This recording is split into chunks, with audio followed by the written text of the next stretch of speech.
How long did it take you to really start refining your messaging? Yeah, this is a long process. I mean, in the beginning, it's kind of like putting stuff out and seeing what's going to stick out there, and you just don't really know. And that's actually a good thing, because early viral success would have probably harmed me in a way, because it would have been just pure luck and I actually didn't know what I was doing. So I'm glad that it actually took longer, and it allowed me to really refine my message and refine what topics and niches I'm really the best at and what I can deliver to the audience. I did daily videos back in 2016 throughout the entire year. I started November 2015 all the way until December 2016, put a daily video out there. That really dialed in things in terms of my content presentation. My audience actually grew really fast because of that. I started around 3,000 subscribers when I was in November 2015, and that grew up to about 65-ish or so thousand back by the end of 2016. So that was that big leap. And then I realized, yes, there's quality, but you kind of need that quantity to get to the quality. It's almost like you have to take enough swings at it in order to get that home run, in order to get that piece of content that's going to then grow your audience. And then eventually you start realizing what does that audience wants. And then you're serving the audience and then spending some time experimenting with new things, but you're also already serving the people that you have on the platform. And honestly, it's been a crazy journey of testing, split testing. Even to this day, sometimes you put a video out there, it doesn't do that well, and you kind of wonder, why does it not do that well? You try changing titles and thumbnails to see if you can recover it. Then you try a different topic and angle next time. It does triple the views. You're essentially, you're looking at audience psychology a lot. You're seeing what really helps people out there, and at the same time, what eventually is that your goal is on the platform. So for me personally, I run a business on the side. We coach. That's our primary thing. So we're not necessarily YouTubers, because YouTubers are interested maybe in just really a lot of views or whatever they're using to monetize the audience, maybe some shirts, some ad revenue. For us, it's coaching. So we actually work with people directly. So there's a different approach you would take when you do that versus when someone would just look for millions and millions of views of random people and everybody else out there. I have a very specific niche. I know who my entrepreneurs and professionals are that I want to work with. So I want to make sure that I'm customizing as much as I can for them, particularly when it comes to the content. Yeah. And one of the things that's really interesting to me is this evolution of the way that coaches operate. I mean, historically, especially pre-COVID, fitness coaching was done almost exclusively in person. I mean, obviously you were ahead of the game, but now that COVID hits and everyone's like, oh crap, I can't go to the gym and coach anymore. I have to coach from home. I think that there's this kind of mad dash to learning these new technologies like your YouTube, like your Clubhouse, Instagram, these various places. But YouTube still holds a kind of a special place for me because you can really keep someone's attention for a longer period of time, right? On TikTok, for example, you can stand out for maybe 10 seconds, but on YouTube, you keep their attention for hours potentially.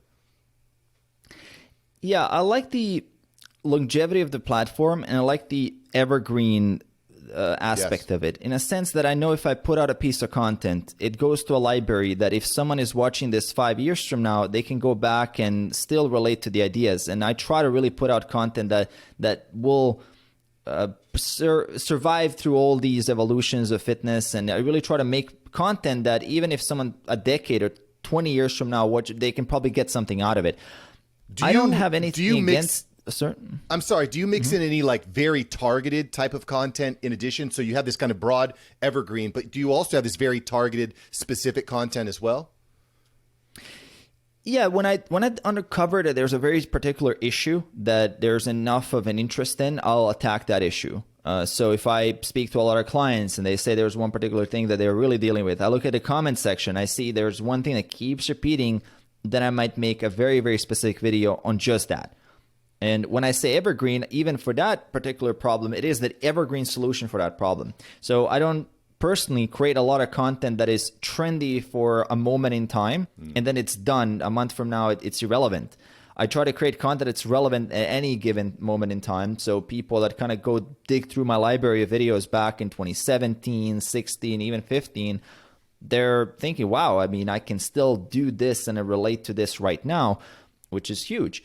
And that's kind of the stuff that I don't personally like with some of the newer formats like stories, reels, TikToks, and things of that nature. It's just the fact that the shelf life of content is very short, which I don't mind. I mean, I still those mediums are great, and I can still see a tremendous amount of value there because you have that exposure and you can grab quick attention. If people like it, they can actually move on to the long form content. So you're giving people more choice and options, which is great. Nothing against that. But for me personally, when I look at my content consumption, I love going deep. I like to kind of go at least into a topic that is more than a minute. Like I try to train myself actually to have better attention span in the world where attention span is shortening quite a lot. So I see focus as a huge thing on YouTube. As a creator, I see managing focus and attention being one of the main things that I do in order to have that higher average view duration, which is based on YouTube analytics. You can see if your people are sticking around for 50% of the time, 60% of the time, or 20% of the time, which would be basically a disaster. It's very, very hard to have a channel that's successful if you can't keep people watching. Yeah.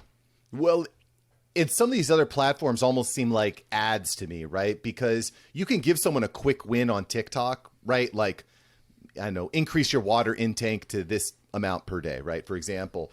And then they're like, okay, that's a quick win. Now I got to go see what Mario has to say on his YouTube channel because now I can go, like you said, I can go deeper. And I don't know if there's a better platform on the internet for going deep that, that's better than YouTube. YouTube is just, people will watch for hours. And you can watch a single video for 30, 40, 50, 2 hours, right? I would watch Rogan for 3-hour phases. You don't get that on any other platform, right? And I think that's something that coaches need to recognize and realize. Thank you so much for watching. I'm glad you enjoyed this episode. I've got several other episodes right here for you. Smash one of these videos to make sure that you don't miss out on the tips, tools, and tactics of industry experts. Let's take that side hustle full time. Smash one of these links.